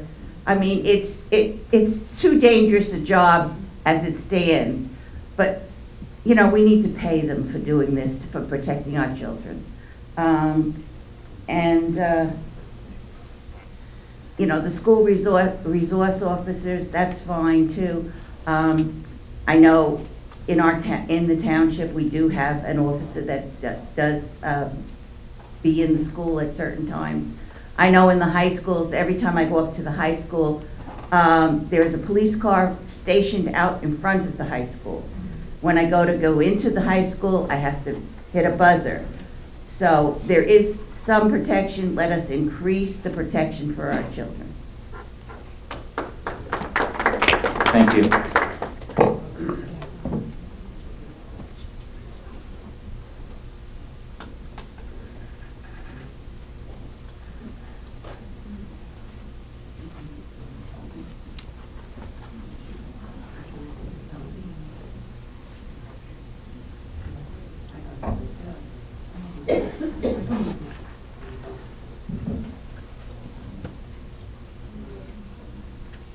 Next on the list is Katie Platts. Please state your name and address for the record.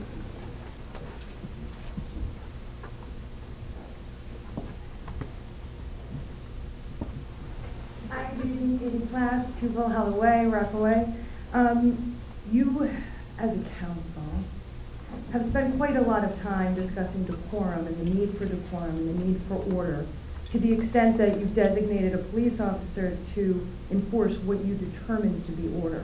I can't echo enough, again, how this is sort of an irresponsible way to effectuate what you'd like to occur because of the legal consequences. Specifically, let it be clear that if you instruct an officer to physically touch and remove a person from this meeting, you very well are putting yourself in a position that the town is going to be sued in a civil rights action.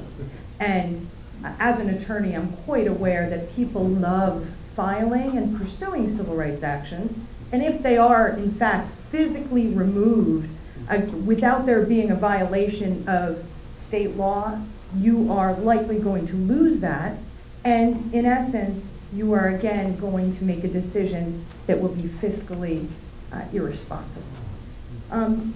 Your desire to demand decorum and order is surprising, because each time that you have an opportunity to address the public regarding the decorum, regarding citizens, elected officials in this municipality, you take the turn and you make the decision to do it in a completely disrespectful way that shows absolutely no regard for the constituents, for the public that comes to these meetings. And in fact, since the last meeting, this council has issued a public statement that's been published on Facebook and email by the council president in the name of this council, criticizing and attacking. Let's start. The township attorney, the mayor, the police chief, and ladies and gentlemen, all of us. Because Because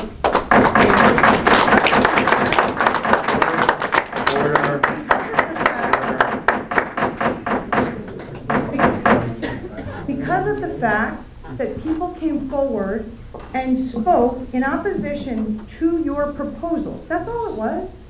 It was reasoned objection based on what? A lot of the times being fiscally conservative, not wanting to cost the township money. We were accusing leftists of being cronies, of starting a riot. So if you have any care for decorum, or if you actually want to effectuate any change or make any progress, I would suggest that this council engage in working together rather than further dividing. This isn't a matter of you winning. The fact that the veto wasn't overrode, you don't need to call out the councilman who, you know what, thought on his own and made a decision that he thought was in the best interest of this municipality. And Councilman Sackett's a good guy, and he's not here to achieve some higher office. He's here because he cares about this town. So I think that the explicit criticism of him for voting his mind and doing what he thought was best was fully inappropriate. Besides that, this isn't about winning or losing. The public has not gotten up here to say, we're right, you're wrong. We're literally saying, you know what, we think this is in the town's best interest. So why don't you stop spending considerable time and energy figuring out how to have us physically removed when we say what you don't like, and calling us names, and criticizing the police chief, claiming that he doesn't do his job, and the mayor doesn't do his, and the lawyer doesn't do his, and start trying to actually work. Because again, for the second time, everybody that's come to speak has only spoken these sentiments, that we are disappointed in how you've behaved, and you know what, let's not run this like we're a communist, a country. The fact that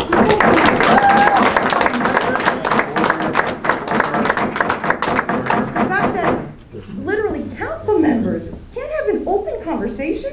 You criticize, you stopped Councilman Kelly from making a comment to Councilman Puzio. Are you kidding me? Isn't that why we're here? Or does it always have to be at your direction? Is this all about you? Because it seems to me that we're all adults here, and we're all capable of talking and sharing ideas. Because you know what, it was funny. Before you started shouting everybody down and trying to throw out somebody, you made a comment. Everybody was calm. Your time is up, thank you. Thank you.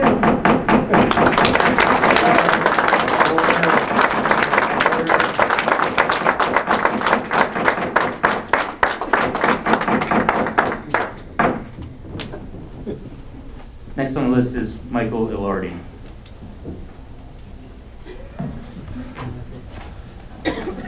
Michael Ilardi at 19 North Brookside Drive. One, I don't understand how clapping for 10 seconds is being out of order.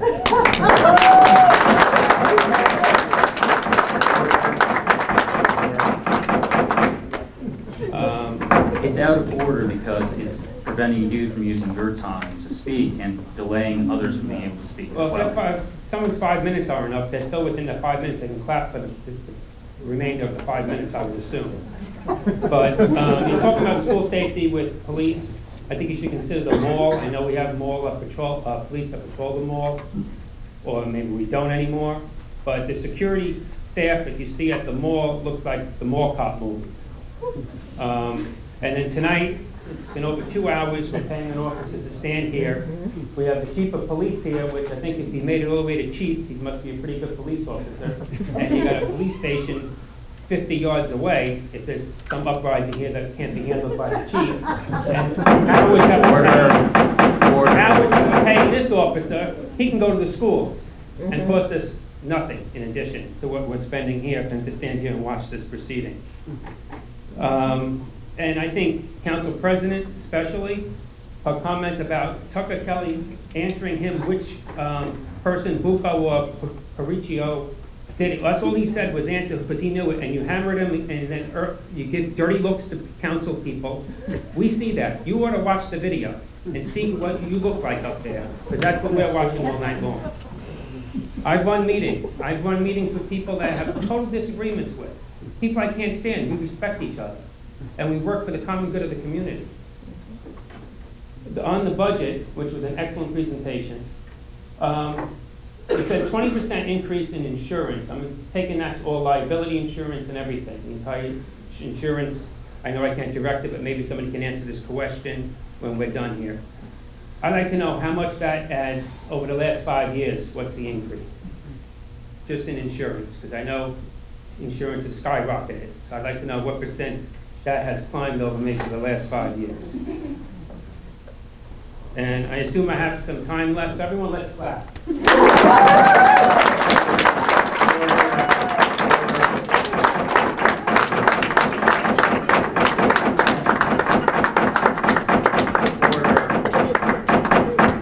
Order.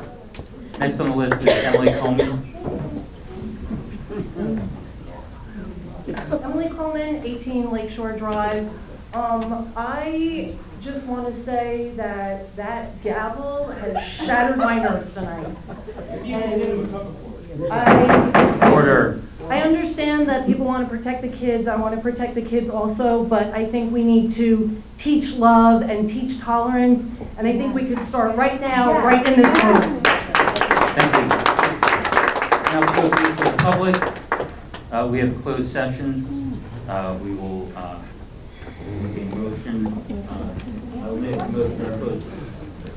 You gonna answer the question? Answer the question. Answer the question. For council meetings, they answer. Order. Answer the question.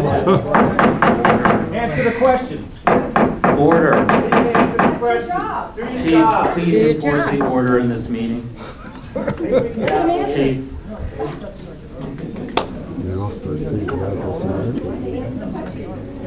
Usually answer it after each question. Order.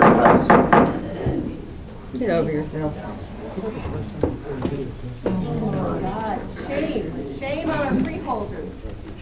Make them do the job. Answer the question. Order. With regard to the question of minutes, the most recent minutes that were noted that are on the township's website were from November. We voted on the January 2nd minutes.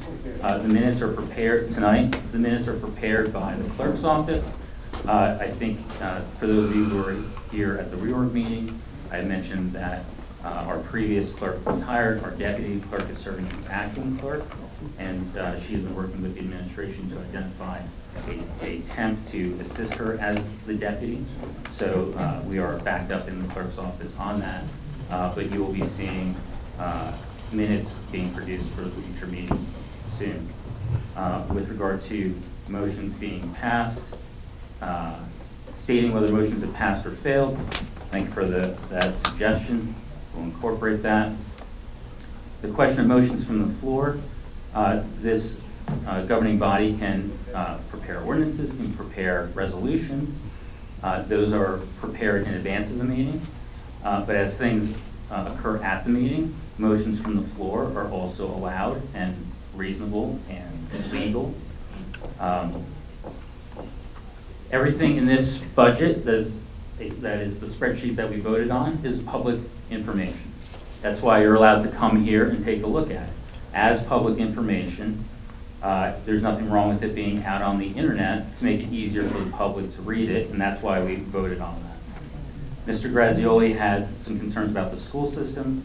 I would refer him to the liaison chair of the school board, as well as the school board members who are here. With regard to the investigative committee that was established a few meetings ago, the purpose of the investigative committee was to investigate the handling by the administration of the citizen's complaint about the township employee. And the reason for establishing that committee was because there is no sufficient explanation given to this council, this governing body, as to how that complaint was handled. That committee is still working with the administration to arrive at a conclusion to their investigation. Why is there one open public session on this meeting? The purpose of this meeting was primarily for the budget presentation, and so that is why, as well as the special meetings that will be taking place for the purpose of the discussion of the budget. Those will also have only one public session, but all the regular meetings that are also on the calendar continue to have a public session, public input session at the beginning and the end.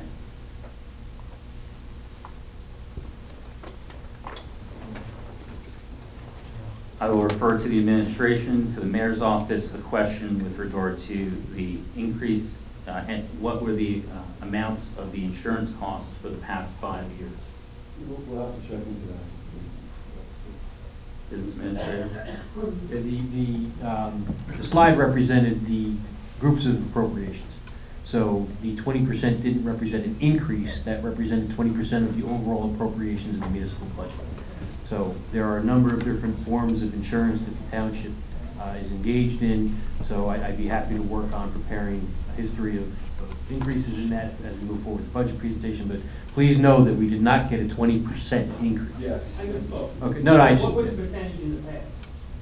Was it always about? We can get, we'll get to that. Thank you. Thank you. So business administrator, the administration will provide the council, hopefully before the next regular meeting, the insurance costs for the past 5 years as they appeared on the budget. As a percentage of total appropriation. Dollar amount and percentage of the grant. Thank you. Mr. President, that answers the other two, Mayor.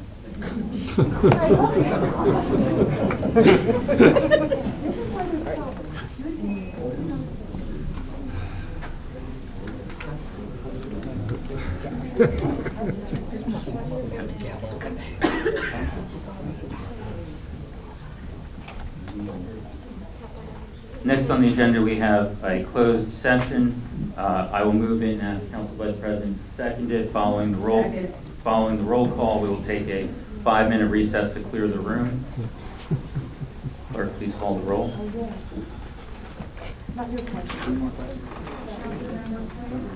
Yes.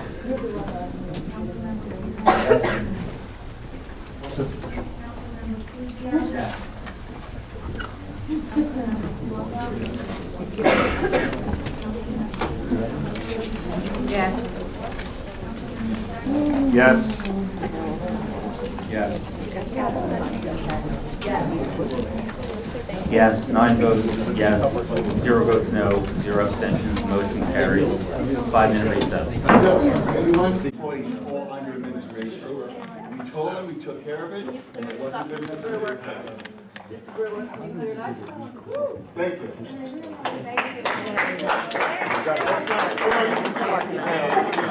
Am I not allowed to say what they disciplined or the names? There you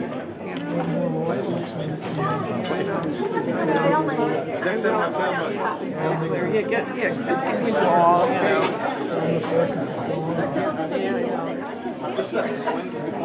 Holy shit. Get away from me, you're toxic. You're at home. How are you?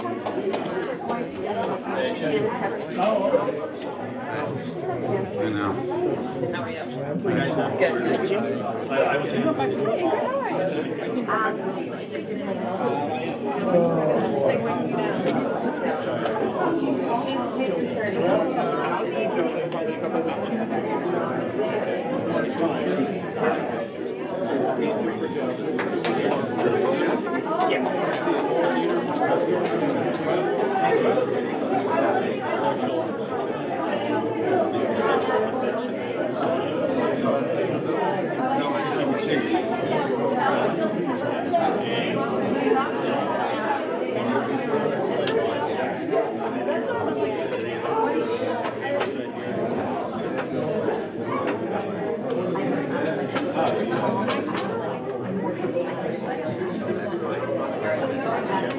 We'll get 10.